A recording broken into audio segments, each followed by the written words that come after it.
मेरी प्यारी प्यारी बहनों को और मेरे प्यारे प्यारे भाइयों को मेरा दिल से प्रणाम। आज मैं आप सभी के समक्ष पुनः उपस्थित हूँ, आप सभी के साथ मिल करके एक दूसरे के जीवन को बेहतर बनाने के लिए। आज से हम सभी एक ऐसे विषय का अध्ययन प्रारंभ करेंगे जिसके आधार पर हमारी यूपीएससी की परीक्षा अधिक से अधिक बेहतर होगी और अधिक से अधिक जानकारियों को एकत्रित करके जीवन को बेहतर बनाएंगे। मेरी प्यारी प्यारी बहनों और मेरे प्यारे प्यारे भाइयों, आज से हम सभी राजनीति विषय का अध्ययन प्रारंभ करेंगे। और राजनीति विषय का अध्ययन न केवल भारतीय राजनीति अध्ययन तक रहेगा, बल्कि पूरे विश्व राजनीति अध्ययन तक रहेगा। कहने का मतलब है वन टू वन सारी चीजें सीखेंगे, समझेंगे, पढ़ेंगे, शुरू से लेके अंत तक सीखेंगे, समझेंगे, पढ़ेंगे। आप सभी को सब कुछ समझ में आ रहा होगा जो मैं आपको बता रहा हूँ। तो चलिए अब हम लोग पुस्तक के बारे में बात कर लेते हैं कि हम सभी किस पुस्तक के आधार पर यह सब कुछ पढ़ेंगे। पुस्तक का नाम है एम लक्ष्मीकांत, जिसे सब लोग जानते होंगे, सभी विद्यार्थी जानते होंगे। जो लोग यूपीएससी की तैयारी करते हैं वो लोग तो बिल्कुल ही जानते होंगे। तो मुझे इस पुस्तक के बारे में ज़्यादा कुछ विस्तार से बताने की आवश्यकता नहीं है, क्योंकि यह सभी को पता होगा। ठीक है। यह पुस्तक बहुत ज़्यादा विस्तृत होने के कारण इसमें 92 अध्याय हैं और 13 भाग हैं। ठीक है। 92 अध्याय हैं, इसको याद रखने में बहुत दिक्कत होती है, बहुत सारी परेशानियां होती है। इसी वजह से इसको 13 भागों में विभाजित कर दिया गया है। आइए इसके पीछे का लॉजिक समझ लेते हैं कि ऐसा क्यों किया गया। समझ में आ गया? ध्यान रखिएगा, ध्यान पूर्वक, और धैर्य रखिएगा। सारी चीज़ों को अच्छे तरीके से समझाऊंगा, पढ़ाऊंगा। ठीक है।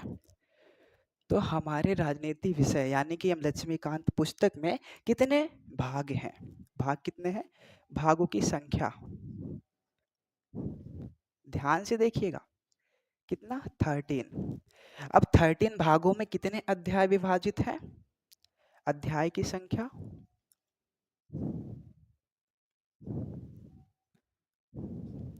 92। ठीक है। आपको नहीं समझ में आया होगा, इसे हम लोग एक उदाहरण के माध्यम से समझ लेते हैं। ठीक है। तो चलिए उदाहरण के माध्यम से समझते हैं। चलिए भाग एक के बारे में जान लेते हैं, तब हमारा सब कुछ समझ में आ जाएगा, हमारी समस्याएं भी समाधान हो जाएंगी। ठीक है। भाग एक, भाग एक में किससे जुड़ी बातें की गई हैं? संविधान। किससे? संविधान से जुड़ी। ठीक है। अब इसके अंतर्गत जितने अध्याय होंगे वह किससे संबंधित होंगे? संविधान से। कुल कितने अध्याय हैं? 12 अध्याय हैं।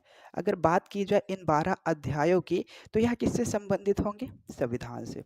आप सभी को समझ में आ गया। मैंने आपको बताया हमारे एम लक्ष्मीकांत की भारत की राज्य व्यवस्था में 13 भाग हैं। अध्याय कितने हैं 13 भागों में? 92। और हमने एक उदाहरण के माध्यम से आपको बताया भाग एक संविधान से संबंधित है और जितने भी अध्याय हैं वह किससे संबंधित है? संविधान से। यही कारण है। ठीक है। समझ में आ ही गया होगा। तो आइए पहले भाग के पहले अध्याय से शुरुआत करते हैं। आपको बस ध्यान से देखना है, धैर्यता के साथ देखना है। बिल्कुल भी चिंता करने की आवश्यकता नहीं है, मैं हूं ना पढ़ाने के लिए। अब जैसे ये सारे शब्द लिखा, मैंने समझाया अच्छे तरीके से, तो पहले लिखूंगा फिर आप सभी को अच्छे तरीके से समझाऊंगा। समझ में आ रहा है ना? तो ट्रेन जा रही है, थोड़ा सा समस्या हो रही है तो आप उसको इग्नोर कीजिए, और जो मैं आपको पढ़ा रहा हूँ, समझा रहा हूँ, सिखा रहा हूँ, उस पर ध्यान केंद्रित कीजिए। ठीक है।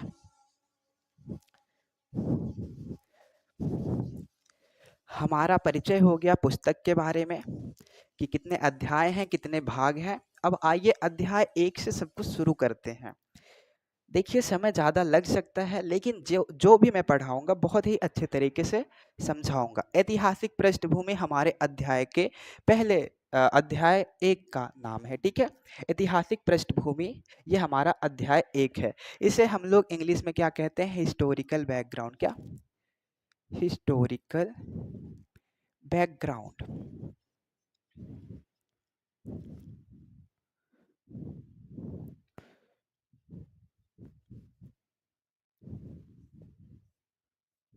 ठीक है।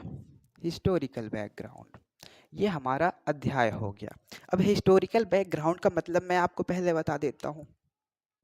हिस्टोरिकल बैकग्राउंड, ऐतिहासिक पृष्ठभूमि। देखिए जो भी घटनाएं हमारे पहले हो चुके हैं यानी कि अतीत में हो चुकी हैं, उसी घटनाओं का अध्ययन क्या कहलाता है? हिस्टोरिकल बैकग्राउंड, ऐतिहासिक पृष्ठभूमि। लेकिन हम राजनीति पढ़ रहे हैं तो कैसा अध्ययन हमको करना होगा राजनीति के बारे में? राजनीति इतिहासी अध्ययन। ठीक है। ऐतिहासिक अध्ययन। तो एक उदाहरण के तौर पे मान लिया जाए कि ऐसा कुछ हो सकता है, जैसे हमारे भारत में अंग्रेज आया, क्या किया, कैसे किया, कितने नियम बनाया, कितना कानून बनाया, कैसे कैसे कार्य कर रहा था, और हमारा भारत जब तक स्वतंत्र नहीं हो गया, यहाँ तक सब कुछ कैसा हुआ था, उसी चीज़ों के बारे में हमको पढ़ना है। इससे ज़्यादा कुछ नहीं पढ़ना है। इसके बाद हम लोग अच्छे तरीके से सब कुछ आधुनिक भारत का पढ़ेंगे, यानी कि अपने भारत के बारे में पढ़ेंगे। यही एक चैप्टर है जो कि ये भी भारत का ही है, लेकिन हस्तक्षेप किसने किया है? ब्रिटिश के लोगों ने ना, इसीलिए। तो हम पहले आपको एक परिचय दे देते हैं छोटा सा, कि यह किसके बारे में बात करता है। एम लक्ष्मीकांत के आधार पे ही दूंगा, ज़्यादा घबराने की आवश्यकता नहीं है, ठीक है? एक छोटा सा परिचय। परिचय, ठीक है? तो इसमें हमारा पहला पॉइंट हो गया 1600। पहले मैं कुछ तिथि लिख दूंगा, कुछ पॉइंट्स लिख दूंगा, उसके बाद मैं आपको अच्छे से अच्छे, सरल से सरल शब्दों के माध्यम से समझाऊंगा। धैर्य रखना है। मैं बार बार आपसे क्यों बोलता हूँ? क्योंकि आप घबरा जाते हो। घबराने की वजह से आपके दिमाग में कोई भी शब्द नहीं जाते हैं, कोई भी चीज़ें नहीं घुसती हैं। तो धैर्य रखिए और शांति मन बनाए रहिए, ठीक है? 1600, 1600 में रानी एलिजाबेथ ने ईस्ट इंडिया कंपनी को एकाधिकार दिया था। क्या? एकाधिकार। एकाधिकार का मतलब क्या होता है? केवल एक ही संस्था, केवल एक ही लोग वहां पर कुछ भी कर सकता है जिसका एकाधिकार मिला है, ठीक है? इसके अलावा कोई नहीं कर सकता है। अब आइए दूसरा पॉइंट देखते हैं। 1608, 1608 में ईस्ट इंडिया कंपनी जो थी उसका आगमन हुआ था। ईस्ट इंडिया कंपनी का आगमन, कंपनी का आगमन।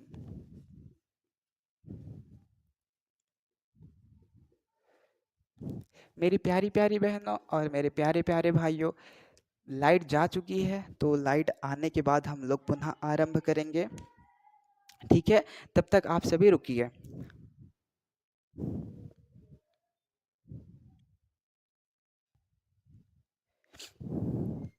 मेरी प्यारी प्यारी बहनों और मेरे प्यारे प्यारे भाइयों, हम आपसे क्षमा चाहते हैं कि लाइट चली गई थी, उसके वजह से आपको समस्याएं हुई।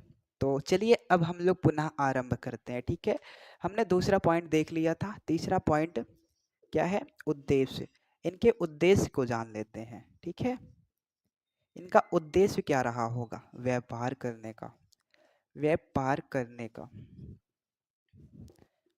अभी एक बार मैं पुनः आपको समझाऊंगा अच्छे से अच्छे शब्दों के माध्यम से, ठीक है? अभी तो मैं एक रूपरेखा बना रहा हूं ताकि आप सभी को समझने में कोई भी प्रॉब्लम ना हो, ठीक है? चौथा पॉइंट क्या हो गया? रुकी नहीं, ठीक है? मैं आपको सब कुछ अच्छे से बताऊंगा। रुकी नहीं, क्या नहीं रुकी, बाद में समझाऊंगा।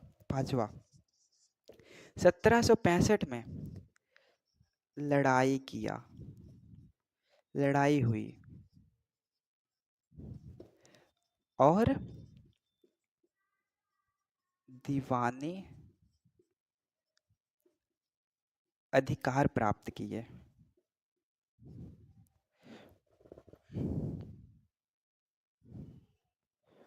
प्राप्त किए। अब लड़ाई किससे हुई थी? यही लिख देते हैं। बंगाल, बिहार, उड़ीसा, ठीक है? अभी हम आपको समझा रहे हैं, केवल अभी लिख रहे हैं, ठीक है? छठवां, अब इतना सब कुछ होने के बाद आपको क्या लग रहा है? शासक बन गई ना, ठीक है? शासक बन गई।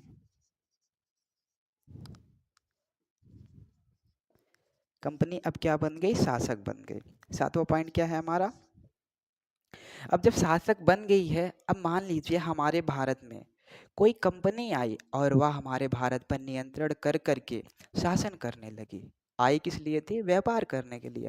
लेकिन वह रुकी नहीं, वह शासन करने लगी। तो इस समय जो लोग होंगे क्या सोचेंगे कि बहुत ज़्यादा एडवांस हो रही है, अब हमको कुछ करना चाहिए।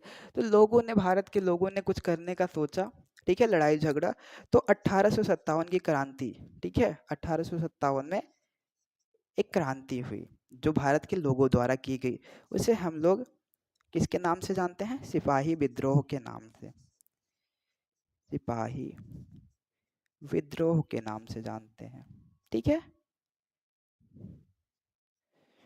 विद्रोह के नाम से जानते हैं।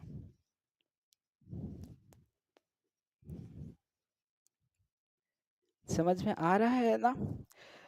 सिपाही विद्रोह। अब ये सब कुछ हुआ, भारत के लोगों ने कंपनी वालों को मारा पीटा, कुछ भी किया। यह सब कुछ देखते हुए ब्रिटिश सरकार ने निर्णय लिया कि अब इन लोगों के हाथों में से शासन जो है वह हमारे हाथ में आएगा, यानी कि सीधा नियंत्रण अब कौन करेगा? ब्रिटिश सरकार करेगी। ठीक है। 8वां पॉइंट क्या हो गया? ब्रिटिश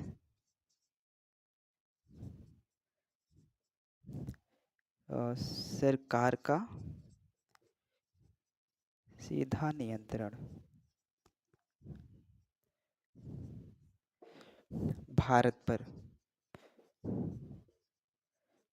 अब यह नियंत्रण, यह शासन कब तक चला? 9वां पॉइंट, जब तक हमारा भारत आजाद नहीं हो गया, 15 अगस्त 1947 तक। ठीक है। अब हमारा भारत आजाद हो गया, तो अब क्या होना चाहिए?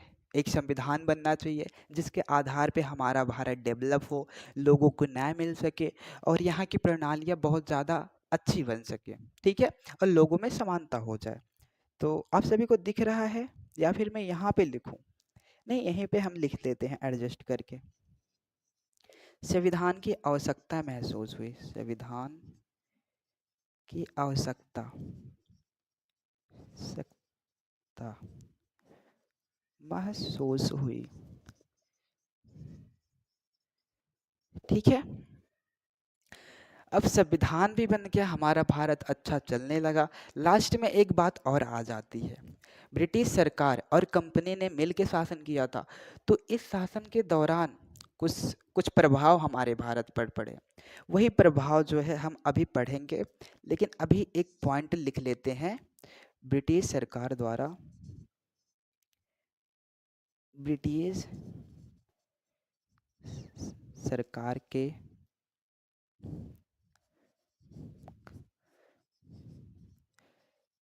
शासन के दौरान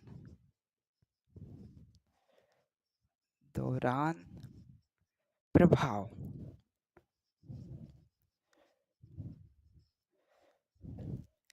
ठीक है।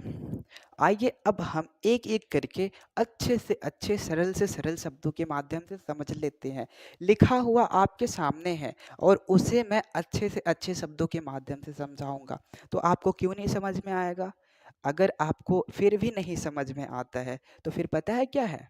आप समझना नहीं चाह रहे हो, क्योंकि इतना अच्छे से अच्छे और सरल से सरल शब्दों के माध्यम से समझाना तो हर किसी को समझ में आ जाएगा, और जिसे नहीं आता है तो समझ लीजिए वो ध्यान से पढ़ नहीं रहा है और वह पढ़ने की इच्छा से बैठा हुआ नहीं है। यही बात हो सकती है। ठीक है, तो यहाँ से शुरू करते हैं हिस्टोरिकल बैकग्राउंड, नहीं यहीं से शुरू करते हैं परिचय से। ठीक है, तो परिचय, परिचय में हमने पहला पॉइंट लिख रखा है 1600। 1600 में रानी एलिजाबेथ के आधार पर ईस्ट इंडिया कंपनी को एकाधिकार प्राप्त किया गया, दिया गया। ठीक है, अब एकाधिकार का मतलब क्या होता है? एकाधिकार का मतलब होता है यह एक संस्था है, यह एक लोग है, कुछ भी है, इसे हमारे द्वारा एकाधिकार अगर दिया जाएगा तो यह जो व्यक्ति है, यह जो संस्था है, अगर किसी क्षेत्र में जाती है तो केवल यही व्यापार कर सकती है, यही कुछ भी कर सकता है, इसके अलावा कोई और नहीं कर सकता है। तो ऐसा अधिकार ईस्ट इंडिया कंपनी को किसने दिया था? रानी एलिजाबेथ ने। और कब दिया था? 1600 में। ठीक है, अब उनको अधिकार मिल गया। अब वो 1608 में ईस्ट इंडिया कंपनी, ठीक है, 1608 में ईस्ट इंडिया कंपनी का आगमन हुआ हमारे भारत में आ गई। ठीक है, अब आ गई तो किस लिए आई है भाई? उद्देश्य क्या है? व्यापार करने का। क्या? व्यापार करने का। व्यापार करने का क्या? व्यापार करने का। लेकिन रुकी नहीं, व्यापार क्यों करें भाई, हम आ गए हैं, अब धीरे धीरे अपना शासन शुरू करें। तो क्या हुआ? 1700, पांचवा पॉइंट क्या है? 1765 में लड़ाई हुई और दीवानी अधिकार प्राप्त किए। दीवानी अधिकार का मतलब होता है कर से संबंधित निर्णय लेना।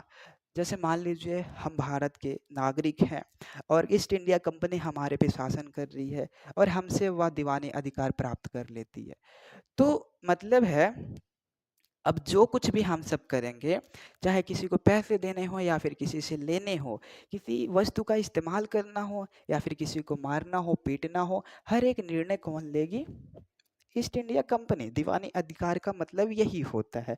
तो किन किन से लड़ाई हुई थी? बंगाल, बिहार, उड़ीसा। समझ में आ गया होगा, बहुत अच्छे तरीके से समझा रहे हैं। ठीक है, अब 6वां पॉइंट में यही बता दिया गया है। मेरी प्यारी प्यारी बहनों और मेरे प्यारे प्यारे भाइयों, क्षमा चाहते हैं, लाइट फिर से चली गई थी, अब आ चुकी है तो हम लोग शुरू करते हैं। यह छोटी मोटी समस्याएं निरंतर आती रहती हैं तो हमें घबराना नहीं चाहिए।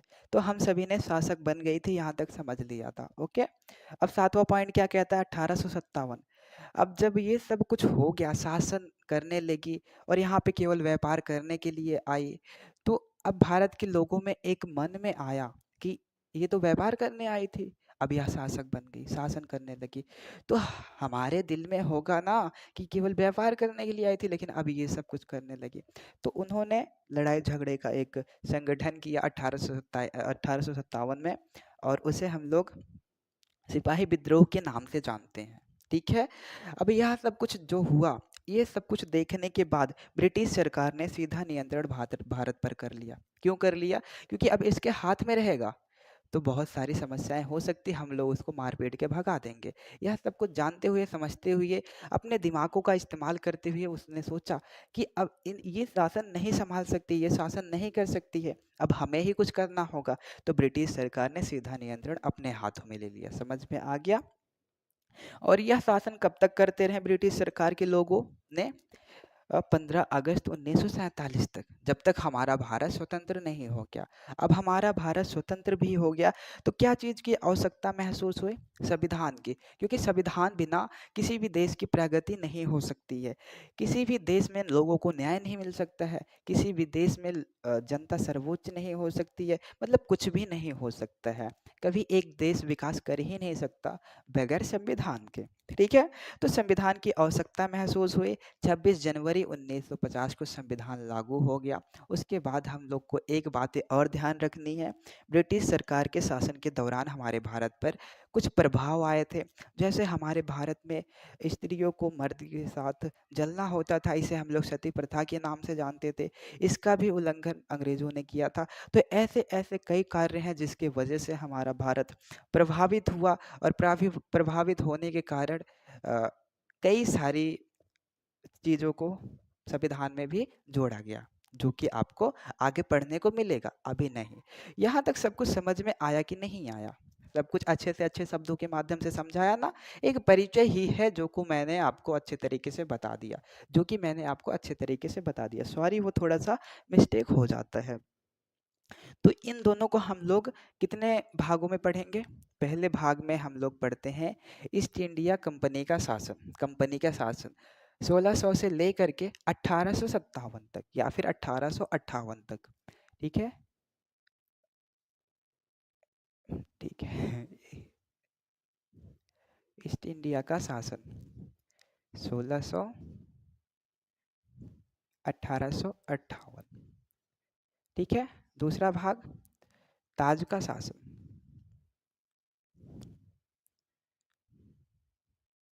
यह कब तक चला? 1858 से लेकर के 1947 तक, यानी कि जब तक हमारा भारत आजाद नहीं हो गया। तो यह था एक परिचय जिसके आधार पे आपको पता चला कि इस अध्याय में हमको क्या क्या पढ़ना है। इस अध्याय में 1600 से लेकर के 1947 तक पढ़ना है, जब तक हमारा भारत आज़ाद नहीं हो गया। और इसे हम दो भागों के माध्यम से पढ़ेंगे। पहला भाग ईस्ट इंडिया कंपनी का है, ठीक है, जिसमें हमें 1600 से लेकर के 1858 तक पढ़ना है। फिर दूसरा भाग है ताज का शासन, जिसमें हमें पढ़ना है 1858 से लेकर के 1947 तक, जिसे हम ताज शासन के नाम से जानते हैं। समझ में आ गया? तो आइए अब हम लोग अधिनियम की ओर बढ़ते हैं। ठीक है, क्योंकि अब हम सभी को आगे बढ़ना चाहिए। ठीक है, अभी यह तो थी छोटी मोटी जानकारियाँ जिसे आपको पता चला और आपको समझ में आया। हाँ,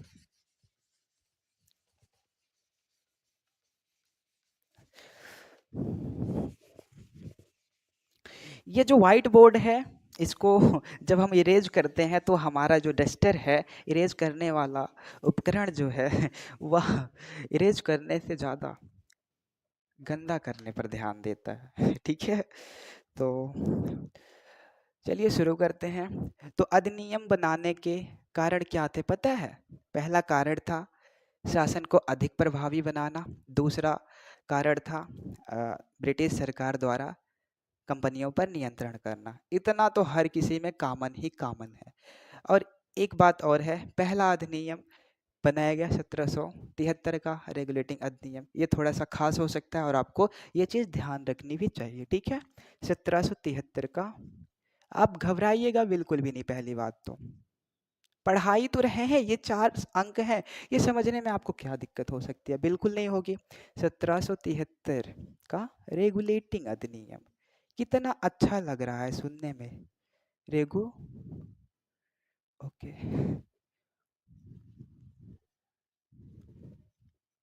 रेगुलेटिंग अधिनियम कितना अच्छा लग रहा है ना? तो बस बहुत अच्छे तरीके से समझ में भी आ जाएगा। डोंट वैरी कोई दिक्कत नहीं करनी। ठीक है, पहला पॉइंट आपको क्या करना है? शासन को अधिक प्रभावी बनाना। शासन को अधिक प्रभावी बनाना। बनाना। दूसरा पॉइंट क्या है? दूसरा पॉइंट हमारा है नियंत्रण करना। ब्रिटिश ब्रिटिश सरकार द्वारा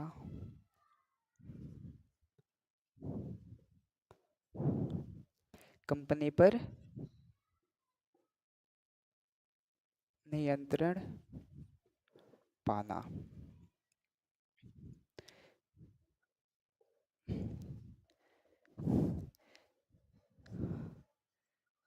ब्रिटिश सरकार द्वारा कंपनी पर नियंत्रण पाना।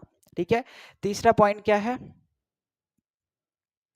शासन को अधिक प्रभावी बनाना, ब्रिटिश सरकार द्वारा कंपनी पर नियंत्रण पाना। तीसरा है हमारा पहला अधिनियम। ठीक है, यह कैसा अधिनियम है? सबसे पहला अधिनियम है जो ब्रिटिश सरकार द्वारा बनाया गया।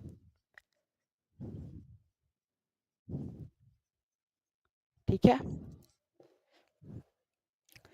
और हमारे इसके कुछ कार्य हैं। ठीक है, इसको जान लेते हैं या फिर इसी में समझ लेते हैं? ठीक है, कार्यों को इसी में समझ लेते हैं। राजनीतिक, ठीक है, राजनीतिक और प्रशासनिक, प्रशासनिक, ठीक है, कार्यों को आधिकारिक तौर पर, आधिकारिक तौर पर मान्यता। ठीक है, यहीं से शुरुआत होती है केंद्रीय प्रशासन की नींव की। प्रशासन की नींव की। ठीक है, इतना समझ लेते हैं, फिर इसके बाद हम लोग इनकी मुख्य विशेषताओं को समझ लेंगे अच्छे से अच्छे शब्दों के माध्यम से। ठीक है, सबसे पहला अधिनियम बनाया गया, कौन सा अधिनियम? 1773 का रेगुलेटिंग अधिनियम सबसे पहला अधिनियम बनाया गया। किसके द्वारा बनाया गया? ब्रिटिश सरकार द्वारा बनाया गया। पहला पॉइंट क्या है? शासन को अधिक प्रभावी बनाने के लिए ये रेगुलेटिंग अधिनियम क्यों बनाया गया? 1773 का रेगुलेटिंग अधिनियम क्यों बनाया गया? शासन को अधिक प्रभावी बनाने के लिए। यह सभी अधिनियम का उद्देश्य है। ठीक है, शासन को अधिक प्रभावी बनाना। दूसरा, ब्रिटिश सरकार द्वारा कंपनी पर नियंत्रण। तीसरा, पहला अधिनियम, समझ में आ गया ना? मैं आपको अच्छे तरीके से पहले से भी बताया था। चौथा, राजनीतिक और प्रशासनिक कार्यों को आधिकारिक तौर पर मान्यता। रेगुलेटिंग अधिनियम के आधार पर राजनीतिक और प्रशासनिक कार्यों को आधिकारिक तौर पर मान्यता मिल गई कंपनी के लोगों को। ठीक है, पांचवा, केंद्रीय प्रशासन की नींव। अब आप सभी को केंद्रीय प्रशासन की नींव का मतलब नहीं समझ में आया होगा, तो मैं आपको ऐसे समझाता हूँ। ये एक छोटा सा राज्य है जिसका नाम है भारत। ठीक है, अब एक बड़ा सा राज्य है जिसका नाम है ब्रिटिश। ठीक है, ब्रिटिश। या फिर इंग्लैंड कह लो, कुछ भी। अब यहाँ के लोग जब हमारे भारत पर आएंगे और व्यापार करने के उद्देश्य से आएंगे, लेकिन वह शासक बन जाएंगे, तो क्या कहेंगे? केंद्रीय प्रशासन की नींव। समझ में आ गया? इससे ज़्यादा नहीं समझाऊंगा, नहीं तो मुझे ज़्यादा समझाने की आवश्यकता महसूस होने लगेगी। थोड़ा सा ही समझो, लेकिन अच्छे से समझो, ठीक है? तो इनकी मुख्य विशेषताओं को देख लेते हैं। इसको स्टार पॉइंट में लिखते हैं, ठीक है? मार्केट थोड़ा सा जल्दी जल्दी खत्म होता है। मुख्य विशेषताएं,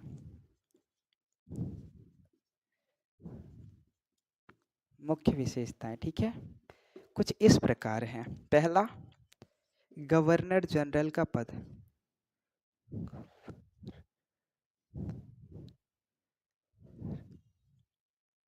गवर्नर जनरल का पद।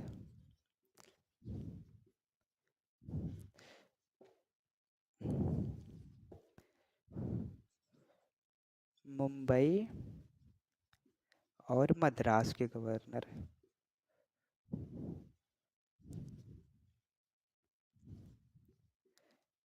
गवर्नर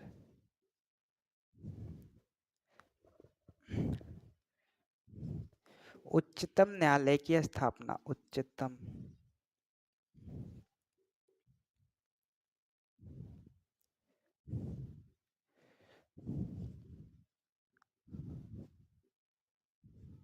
ठीक है।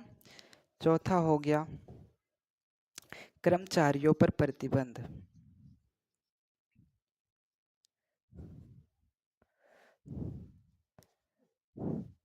प्रतिबंध।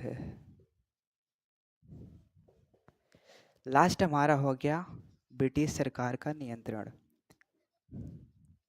ब्रिटिश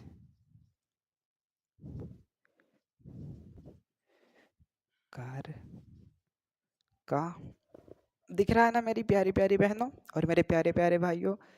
ब्रिटिश सरकार का नियंत्रण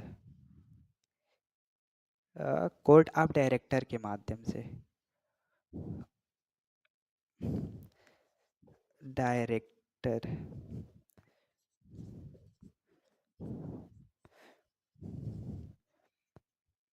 माध्यम से। देखिए, आपको घबराने की आवश्यकता नहीं है, कितनी बार बोल दूं मैं, बस यही तो समझा रहा। छोटी सी चीज आपको समझ में नहीं आएंगी? आएंगी क्यों नहीं आएंगी, जब मैं अच्छे से पढ़ाऊंगा। मुख्य विशेषताएं, हमने इसको समझा, फिर उसके बाद हम इसके अधिनियम की मुख्य विशेषताओं को समझने चल रहे हैं, जिसमें से हमारी पहली विशेषता है गवर्नर जनरल का पद। ठीक है। इस अधिनियम के पहले जो भी थे सबसे बड़े पद, ठीक है, उसे क्या कहते थे? गवर्नर कहते थे। लेकिन इस अधिनियम के बाद उसी गवर्नर को अब हम लोग गवर्नर जनरल कहते हैं, ठीक है। और सबसे पहला गवर्नर जनरल कौन था? बंगाल का। बंगाल का गवर्नर जनरल, क्योंकि वह सारे कार्य देखे ना आपने, तो शासन जब शुरू हुआ था तो बंगाल सबसे बड़ा साबित हुआ ना, अभी मैं आपको समझा रहा। तो बंगाल का गवर्नर जनरल कौन था? वैरन हेस्टिंग था। मैंने क्या बताया? पहली विशेषता गवर्नर जनरल का पद। इस अधिनियम से पहले गवर्नर कहते थे, इस अधिनियम के बाद गवर्नर जनरल कहे, और सबसे पहला गवर्नर जनरल वैरन हेस्टिंग था, ठीक है। दूसरा, मुंबई और मद्रास के गवर्नर, ठीक है। मुंबई और मद्रास के जो भी गवर्नर थे वह अपने आप में स्वतंत्र थे, जहाँ पे थे वो खुश थे। लेकिन बंगाल जो है, वहाँ का जो शासक था वैरन हेस्टिंग, ठीक है, इनको हराया और इनको अपने अधीन कर लिया। यहाँ पे वो शासन करने लगा, ठीक है। समझ में आ गया? ओके। तीसरा, उच्चतम न्यायालय की स्थापना। 1774 में कोलकाता में उच्चतम न्यायालय की स्थापना हुई, जिसमें एक मुख्य न्यायाधीश था और 3 अन्य न्यायाधीश थे। समझ में आ रहा ना जो मैं बोल रहा? बहुत अच्छी बात है। चौथा, कर्मचारियों पर प्रतिबंध। अब ये क्या बात है कर्मचारियों पर प्रतिबंध की? कर्मचारियों पर प्रतिबंध किस वजह से लगाया गया था? पहला, वो लोग उपहार लेते थे, रिश्वत लेते थे, गलत कार्य करते थे, ठीक है, निजी व्यापार करते थे, डरा धमकाकर, ये सारी चीजों को रोकने का काम किया गया। चौथी विशेषता है इस अधिनियम के आधार पर। पांचवा, ब्रिटिश सरकार का नियंत्रण। कोर्ट ऑफ डायरेक्टर के माध्यम से। कोर्ट ऑफ डायरेक्टर एक ऐसी संस्था है जिसके आधार पर ब्रिटिश सरकार कंपनी पर नियंत्रण करती है, देख रेख करती है। कैसे देख रेख करती है, क्या नियंत्रण करती है? जैसे कोई राजस्व संबंधित बात है, कोई सैन्य संबंधित बात है, मान मान लीजिए जैसा कोई नागरिक है, उसे कर देना है कि नहीं देना है, ये सारी चीज़ों का नियंत्रण। और कोई सेना है, उसे क्या करना क्या नहीं करना, उसे कितना वेतन देना कितना नहीं देना है, किस आधार पे उसको चलाना है, वो सारी चीज़ों का नियंत्रण कोर्ट ऑफ डायरेक्टर के पास होता था और इसी के माध्यम से ब्रिटिश सरकार के पास भेजा जाता था। कोर्ट ऑफ डायरेक्टर जो है वह लंदन की एक संस्था थी जिसके ठीक है, जिसके आधार पर ब्रिटिश सरकार को सूचनाएं दी जा रही थी, नियंत्रण किया जा रहा था। इस अधिनियम को मैंने बहुत ही अच्छे तरीके से समझाया है। आपको समझने की आवश्यकता है। आप धीरे धीरे समझिएगा, अच्छे तरीके से समझिएगा, सब कुछ अच्छे तरीके से समझ में आएगा, क्योंकि मैंने बहुत ज़्यादा अच्छे तरीके से समझाने का प्रयास किया है। बाकी सभी अध्यापक जो होते हैं वो पढ़ाने के उद्देश्य से आते हैं, लेकिन मैं पढ़ाने के उद्देश्य से नहीं आता हूँ। मैं प्रेम से आपको सिखाने के उद्देश्य से आता हूँ। दिल क्या कहता है? आपको पढ़ाएंगे नहीं, आपको सिखाएंगे जीवन में जीना कैसे है। ये सारी चीज़ें देखने के बाद आपके अंदर कोई ना कोई मानसिक बदलाव आया ही आया होगा। पढ़ाई के साथ साथ अपने जीवन को भी बेहतर बना सकते हो इन सारी शिक्षाओं से। पढ़ना ये शिक्षा नहीं होती, पढ़कर सीखना वो शिक्षा होती है। मेरा ये शब्द थोड़ा सा गलत हो सकता है, लेकिन यह सत्य है। समझ में आ गया? इसको इरेज करके हम अगले अधिनियम की ओर बढ़ते हैं। पहली बात तो ये मिटाने के बजाय क्या करता है? गंदा करता है। और क्या बात की जाए।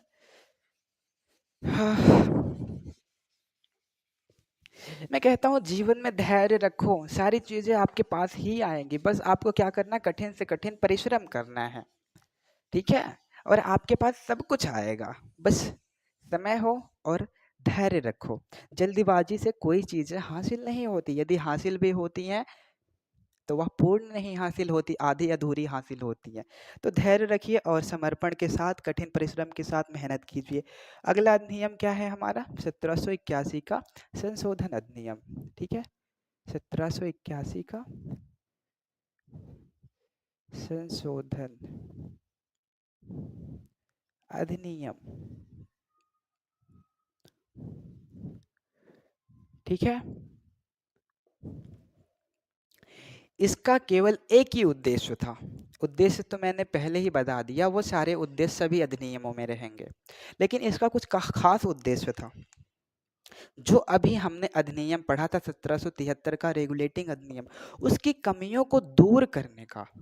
ठीक है, और इसे हम लोग एक्ट ऑफ सेटलमेंट के भी नाम से जानते हैं। तो इसे हम लोग पॉइंट के माध्यम से समझ लेंगे तो अच्छे तरीके से समझ में आ जाएगा। 1773 के रेगुलेटिंग अधिनियम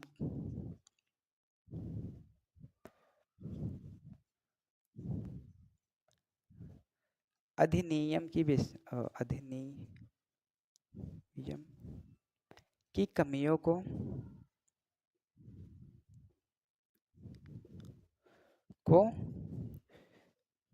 दूर करने के उद्देश्य से के लिए बनाया गया था।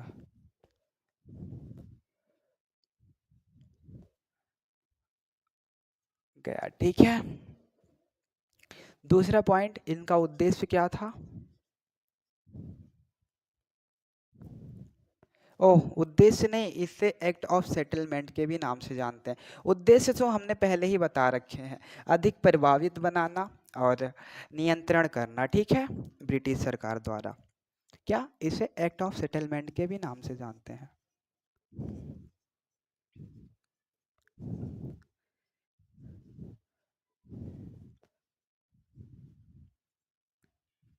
के नाम से जानते हैं।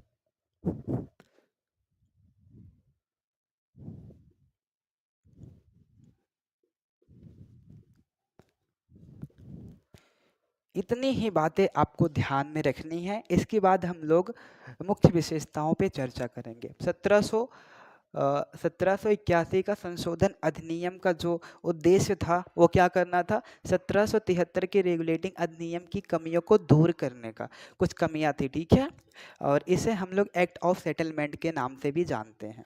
इतना समझ में आ गया। अब आइए इनकी मुख्य विशेषताओं को समझ लेते हैं।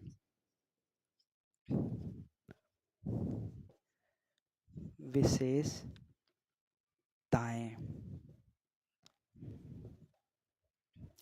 पहला, गवर्नर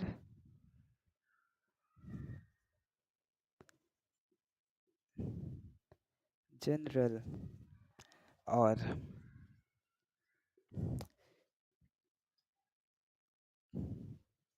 काउंसिल के कार्यों को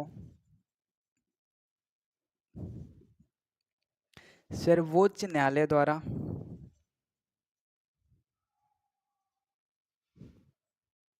न्यायालय से मुक्ति।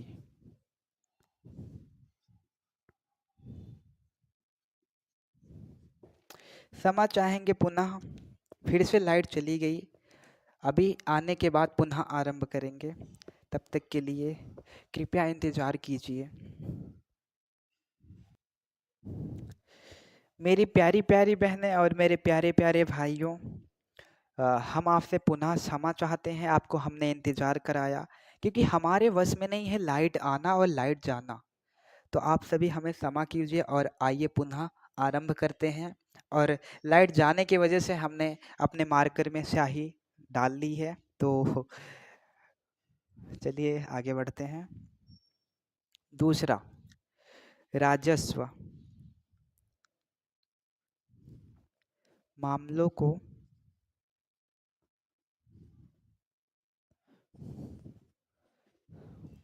सर्वोच्च न्यायालय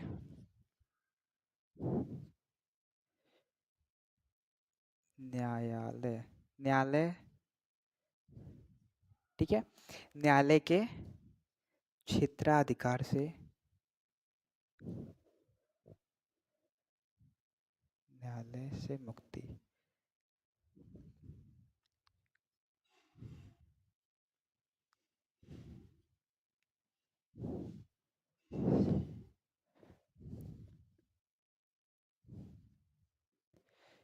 तीसरी विशेषता है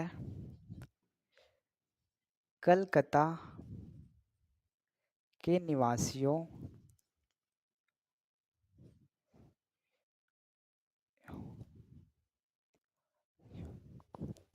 सर्वोच्च न्यायालय का अधिकार।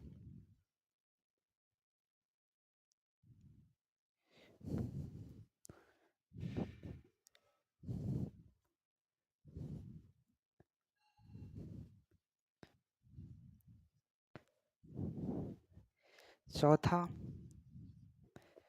प्रांतीय न्यायालय की सुनवाई या अपील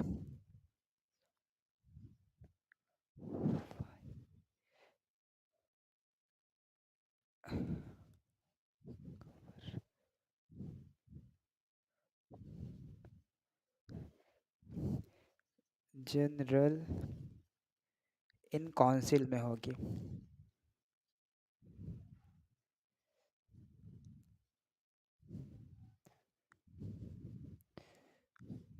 ठीक है, पांचवी विशेषता है जनरल इन काउंसिल को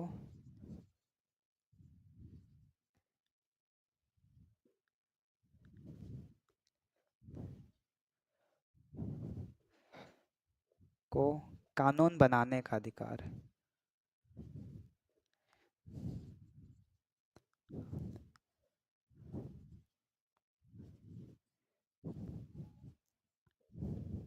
ठीक है, आप सभी को सब कुछ साफ साफ दिख रहा होगा ना?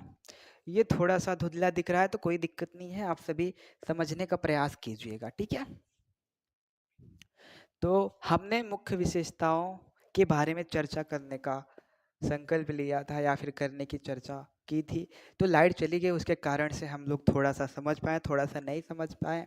लेकिन पुनः अब हम सभी बहुत अच्छे तरीके से सरल शब्दों के माध्यम से अच्छे शब्दों के माध्यम से समझेंगे। तो पहली विशेषता क्या है? गवर्नर जनरल और काउंसिल के कार्यों को सर्वोच्च न्यायालय से मुक्ति। ठीक है, अब इनका कहना क्या है? जो गवर्नर जनरल है और काउंसिल है, इनके जितने भी कार्य होंगे वह अब सर्वोच्च न्यायालय नहीं सुनेगी, इनको मुक्त कर दिया। ठीक है, और इनके साथ साथ कंपनी के कर्मचारी जितने भी हैं वह सभी सरकारी कार्य करते हैं, उनके भी कार्यों को क्षेत्राधिकार से बाहर कर दिया, उनकी भी सुनवाई नहीं होगी। इतना समझ में आया? दूसरी विशेषता क्या है? राजस्व मामलों को सर्वोच्च न्यायालय के क्षेत्राधिकार से बाहर। राजस्व मामले, कर लेना, कर देना, ये सारी चीजों के जो भी थे, कंपनी के कर्मचारियों की बात हो रही है, ना कि कोलकाता के। ठीक है, कंपनी के जितने भी कर्मचारी थे वो कर ले रहे हैं, कर दे रहे हैं, ये सारी चीजों की जानकारी, ये सारी चीजों पर कोई बवाल हुआ, न्याय देने के लिए अब सर्वोच्च न्यायालय जिम्मेदार नहीं होगी, ना ही इनकी सुनवाई सर्वोच्च न्यायालय के अंतर्गत होगी, बाहर कर दिया गया है। समझ में आ गया? तीसरी विशेषता क्या है? कलकत्ता के निवासियों को सर्वोच्च न्यायालय का अधिकार। जितने भी कलकत्ता के निवासी हैं, जितने भी कलकत्ता के लोग हैं, वह सभी सर्वोच्च न्यायालय के अंतर्गत आते हैं। यानी कि अगर कुछ भी हुआ कलकत्ता के निवासियों के साथ, तो वह न्याय कहाँ ले सकते हैं? सर्वोच्च न्यायालय में। और विभिन्न धर्मों के लोग भी रहते हैं कोलकाता में, हिंदू मुस्लिम जैसे। ठीक है, तो हिंदू जो होते हैं उनके निजी कानूनों के आधार पर उनके समस्या का निपटारा किया जाएगा, और मुसलमान जो होते हैं उनको मुसलमानों के निजी कानूनों के आधार पर उनका समस्या समाधान किया जाएगा, उनके समस्या का निपटारा किया जाएगा। समझ में आ गया? चौथी विशेषता क्या है? प्रांतीय न्यायालय की सुनवाई गवर्नर जनरल इन काउंसिल में होगी, ना कि सर्वोच्च न्यायालय में होगी। Governor general, oh no no, प्रांतीय, सॉरी मैं थोड़ा सा डिस्ट्रैक्ट हुआ। प्रांतीय न्यायालय, न्यायालयों की सुनवाई, प्रांतीय न्यायालय की सुनवाई गवर्नर जनरल इन काउंसिल में होगी। प्रांतीय न्यायालय मतलब आपको समझ नहीं आया? छोटे छोटे न्यायालय जो होते हैं वो सभी की सुनवाई कहाँ पर होगी? गवर्नर जनरल इन काउंसिल में होगी। ठीक है, यहाँ पर नहीं हो सकती। लोग गलत कार्य किए, वहाँ पे छोटी छोटी संस्थाएं हैं जिसे हम प्रांतीय न्यायालय के नाम से जानते हैं, लोग वहां पे जाएंगे, वहां पर उनको न्याय नहीं मिलेगा। कहाँ पर मिलेगा? गवर्नर जनरल इन काउंसिल पर मिलेगा। नहीं समझ में आया? समझाते हैं। जैसे कि मान लीजिए ये छोटा सा प्रांतीय न्यायालय है। ठीक है, अब यहाँ पे एक नागरिक गया, अब यहाँ पे उसको कुछ भी नहीं होगा, उसको न्याय ना मिलेगा, ना उसको समझा जाएगा। फिर कौन समझेगा? ये हो गई गवर्नर जनरल इन काउंसिल। तो इसकी सुनवाई ये इनके पास आएगा, अब इनकी सुनवाई कौन करेगा? Governor general in council. चौथी विशेषता में यही बताया गया है। ठीक है, पांचवा विशेषता क्या है? गवर्नर जनरल इन काउंसिल को कानून बनाने का अधिकार। अब जो जनरल काउंसिल है इनको कानून बनाने का अधिकार मिल गया इस अधिनियम के आधार पर। अब वह प्रांतीय न्यायालयों के लिए और कर्मचारियों के लिए छोटे बड़े कानून बना सकते हैं, वह स्वतंत्र हैं, उनको अधिकार मिल चुका है। यहाँ तक आप सभी को समझ में आगे आया कि नहीं आया? आ गया होगा ना? बिल्कुल आ गया होगा। मैंने सरल से सरल शब्दों का उपयोग किया, अच्छे से अच्छे शब्दों का उपयोग किया, आपको अच्छे से अच्छे शब्दों के माध्यम से समझ में भी आ गया होगा। बस आप समझने का प्रयास कीजिए। तो चलिए इसको भी इरेज करते हैं और आगे बढ़ते हैं।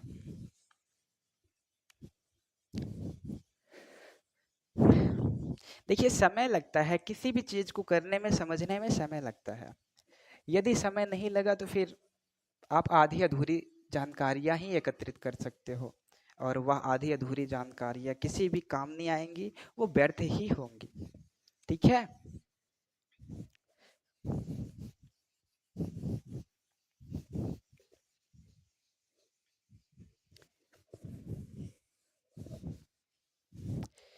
इसके आगे कौन सा अधिनियम आता है? 1784 का पिट्स इंडिया एक्ट। ठीक है, पिट्स, ऐसे नहीं, 1784 का पिट्स इंडिया एक्ट। ठीक है, इसकी कोई विशेषताएं इनका कोई उद्देश्य नहीं है। इनकी विशेषताएं अनेक हैं, लेकिन इनका कोई उद्देश्य नहीं है। उद्देश्य वही जो मैंने पहले अधिनियम में बताया था, वही उद्देश्य इसका भी है। शासन को अधिक प्रभावी बनाना और कंपनी पर नियंत्रण स्थापित करना, यही उद्देश्य है। तो आइए डायरेक्टली हम लोग बात करते हैं मुख्य विशेषताओं की। विशेषताएं, ठीक है। पहली विशेषता, वाणिज्यिक कार्य, ठीक है। और राजनीतिक कार्य, राजनीतिक कार्य को अलग अलग कर दिया,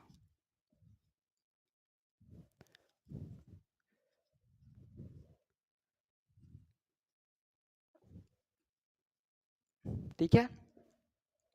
वाणिज्यिक कार्य के बारे में थोड़ा सा हम आपको समझाते हैं। वाणिज्यिक कार्य क्या होते हैं?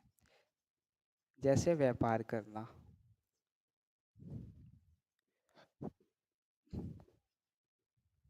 ठीक है। राजनीतिक कार्य क्या होते हैं?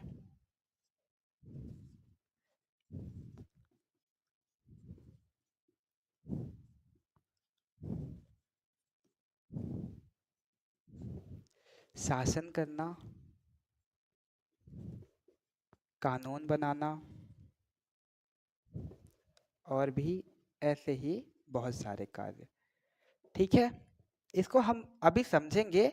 अभी केवल हम लोग इसकी एक रूपरेखा तैयार कर रहे हैं, अभी समझेंगे। व्यापार, ओके। दूसरा, इसको स्टार पॉइंट बनाइएगा, ठीक है। इसी में ही है। स्टार पॉइंट इसलिए बनाइएगा क्योंकि ये थोड़ा सा समझने योग्य है, मतलब ज्यादा ज्यादा महत्वपूर्ण है, ठीक है। एक थी निदेशक मंडल, ठीक है। निदेशक मंडल, निदेशक मंडल। एक था नियंत्रण बोर्ड, समझ में आ रहा ना, नियंत्रण बोर्ड।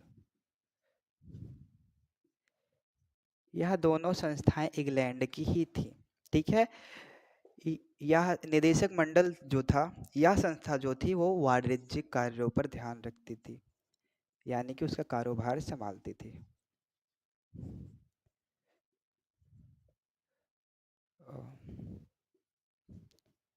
कार्यों को देखती थी, ठीक है। और नियंत्रण बोर्ड जो था वह कैसे कार्यों को देखता था? राजनीतिक। एक मिनट, एक्सचेंज कर लेते हैं।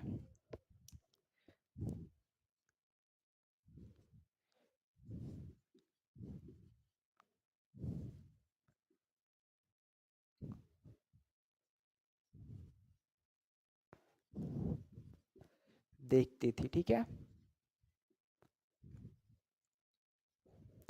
इनको हम लोग कोर्ट ऑफ डायरेक्टर के नाम से भी जानते हैं। क्या?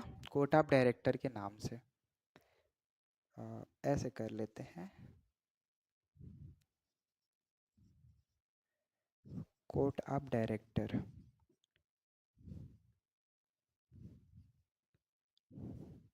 ठीक है। और इसको किस नाम से जानते थे? नियंत्रण बोर्ड के, बोर्ड ऑफ कंट्रोल के नाम से जानते थे,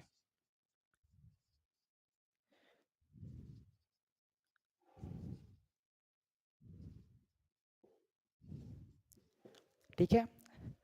आइए दूसरा विशेषता देखते हैं। इसे द्वैध शासन के नाम से भी जानते हैं। क्या?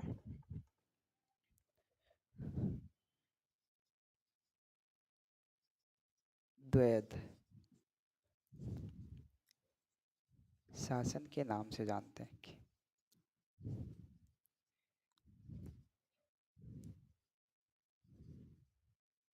ठीक है। और नियंत्रण बोर्ड को अधिकार भी मिल गया, किन पर? कंपनी पर नियंत्रण करने का। ये सभी अभी बाद में समझा रहे हैं, ठीक है। तीसरा क्या है? ये महत्वपूर्ण बातें हैं, महत्वपूर्ण। बातें। पहली महत्वपूर्ण बातें, ब्रिटिश आधिपत्य क्षेत्र।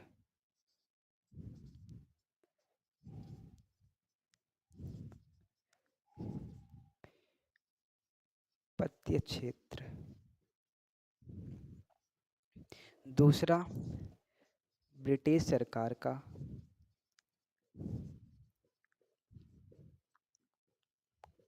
पूर्ण नियंत्रण।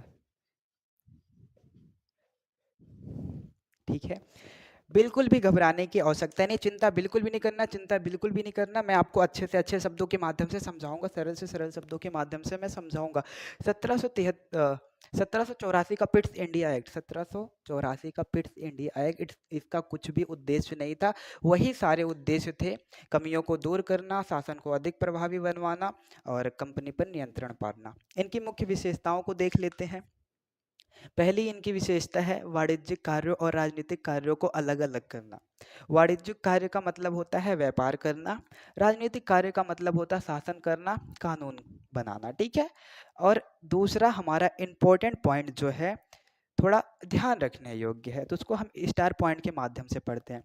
निदेशक मंडल वाणिज्यिक कार्यों को देखती थी। निदेशक मंडल जो थी वो वाणिज्यिक कार्यों को देखती थी। इसे हम लोग कोर्ट ऑफ डायरेक्टर के नाम से भी जानते हैं। और यह कहाँ की संस्था थी? इंग्लैंड में लंदन की संस्था थी।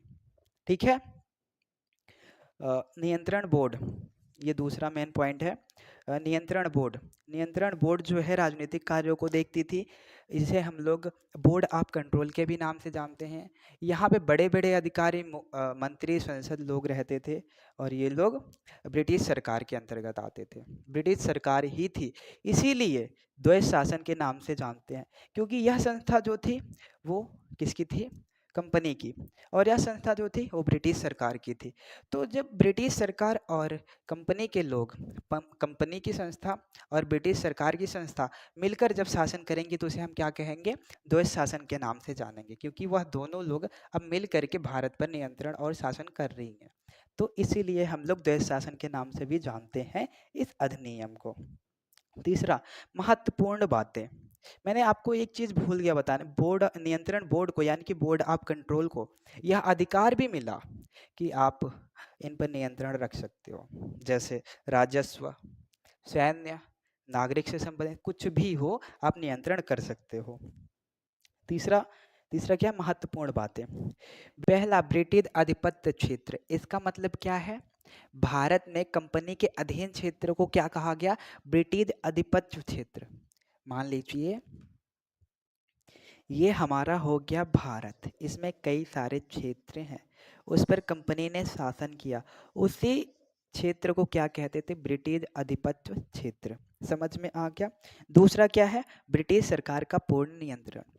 इस अधिनियम के तहत ब्रिटिश सरकार पूर्ण नियंत्रण कर चुकी, अभी करना बाकी है लेकिन पूर्ण नियंत्रण कर ली। ठीक है, आगे हम लोग पढ़ेंगे कि कैसे कैसे इन इन लोग का शासन इनके हाथ से ब्रिटिश सरकार के हाथों में चला गया, लेकिन अभी तक इतना ही जानिए। आइए इसको मिटा करके आगे के अधिनियम की तरफ बढ़ते हैं। आप सभी को अच्छे से अच्छे तरीके से समझ में आ रहा होगा।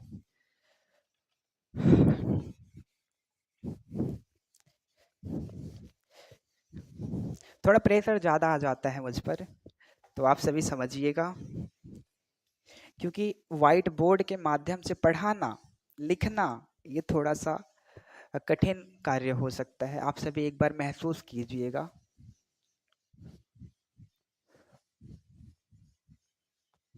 अगला अधिनियम क्या है? 1786 का अधिनियम। इसमें कुछ है नहीं, 1786 का अधिनियम। ठीक है,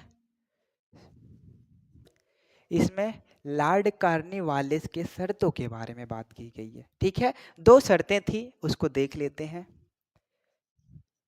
लॉर्ड कार्नवालिस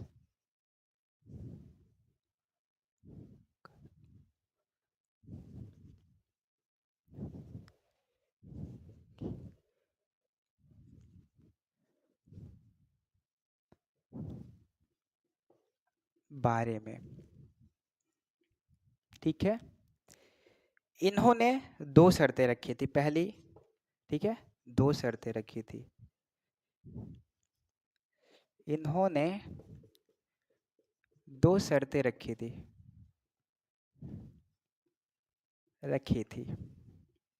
पहली शर्त यह थी कि काउंसिल के जो भी निर्णय होंगे, काउंसिल के जो भी निर्णय होंगे निर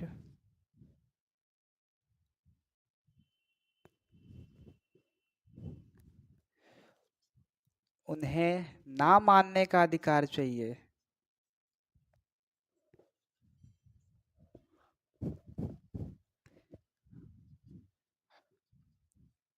अधिकार चाहिए। समझ में आ गया। अब दूसरी शर्तें क्या थी? मुझे कमांडर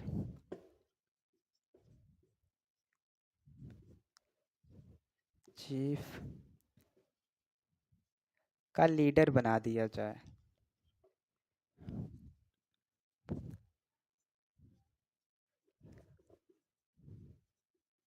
बस इतनी ही बातें की गई थी। आप अब सोच सकते हो कि कुछ भी नहीं बातें की गई थी।